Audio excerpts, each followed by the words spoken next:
ಕರ್ನಾಟಕ ಬಂದ್ನಿಂದ ಕನ್ನಡ ಸಂಘಟನೆಗಳ ಅಂತರ. ಬಂದ್ಗೆ ಬೆಂಬಲ ಕೊಡದೆ ಕನ್ನಡ ಸಂಘಟನೆಗಳು ಪ್ರತಿಭಟನೆ ಮಾತ್ರ ಮಾಡಿವೆ. ಸಿಎಂ ಡಿಕೆ ಶಿವಕುಮಾರ್ ಭೇಟಿಯಾದ ಕನ್ನಡ ಸಂಘಟನೆಯ ಮುಖಂಡರು ಸಾರಾ ಗೋವಿಂದ್, ಕೋಡಿಹಳ್ಳಿ ಶಿವರಾಮೇಗೌಡರು ಮುಖ್ಯಮಂತ್ರಿಗಳನ್ನ ಭೇಟಿಯಾದರು. ಸಿಎಂ ಡಿಕೆ ಶಿವಕುಮಾರ್ಗೆ ಮನವಿಯನ್ನ ಕೊಟ್ಟರು. ಕನ್ನಡ ಸಂಘಟನೆ ನಿಯೋಗ ಮುಖ್ಯಮಂತ್ರಿಗಳನ್ನ ಭೇಟಿಯಾಗಿ ಮನವಿ ಕೊಟ್ಟರು.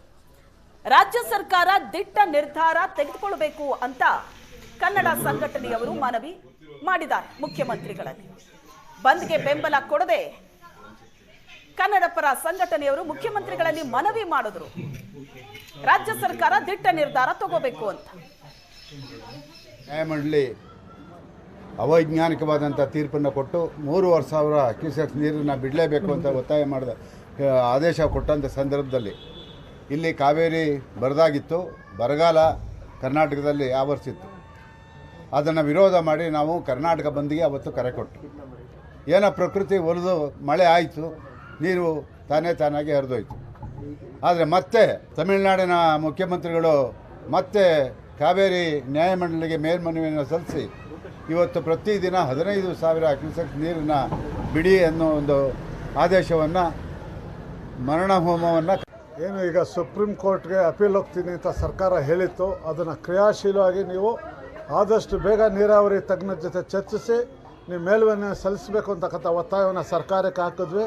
ಮತ್ತು ತಮಿಳುನಾಡಿನ ಮೇಕೆದಾಟು ಯೋಜನೆ ಏನಿದೆ, ಅವ್ರು ಎಷ್ಟೇ ಅಡೆತಡೆಗಳು ಬಂದರೂ ನೀವು ಬೇಗ ಶೀಘ್ರವಾಗಿ, ಈಗ ನಮಗೆ ಹಸಿರು ನಿಶಾನೆ ಕೇಂದ್ರ ಸರ್ಕಾರದಿಂದ ಸಿಕ್ಕಿರೋದ್ರಿಂದ ಕೂಡಲೇ ನೀವು ಅದು ಕಾರ್ಯಯೋಜನೆಯನ್ನು ಪ್ರಾರಂಭ ಮಾಡಿ ಅಂತ ಒತ್ತಾಯವನ್ನು ಹಾಕಿದ್ದೀವಿ.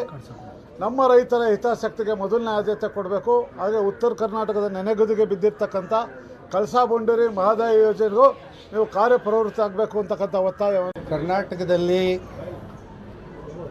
ಮಳೆ ಬಿದ್ದು ನೀರನ್ನು ಈಗಾಗಲೇ ಬಿಟ್ಟಾಗಿದೆ. ಮತ್ತೆ ನೀರನ್ನು ಬಿಡಬೇಕು ಅಂತಕ್ಕಂಥ ಏನು ಒತ್ತಾಯ ಇದೆ, ಇದು ನ್ಯಾಯೋಚಿತವಾಗಿಲ್ಲ ಮತ್ತು ಸೈಂಟಿಫಿಕ್ ಆಗೂ ಕೂಡ ಸರಿಯಲ್ಲ ಇದು.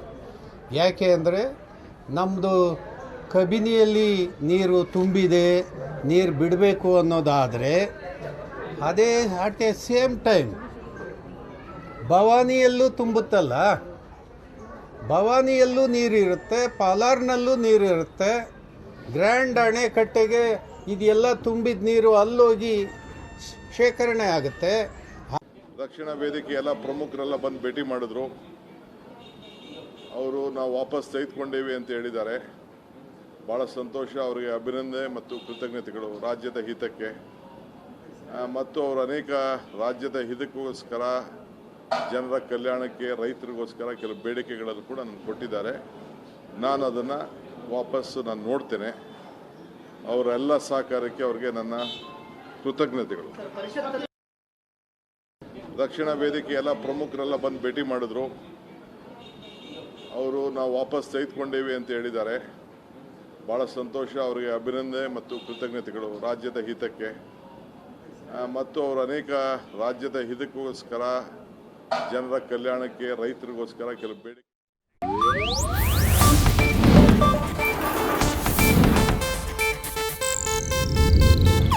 ಇದು ಏಷ್ಯಾನೆಟ್ ನ್ಯೂಸ್ ನೆಟ್ವರ್ಕ್ ಪ್ರಸ್ತುತಿ.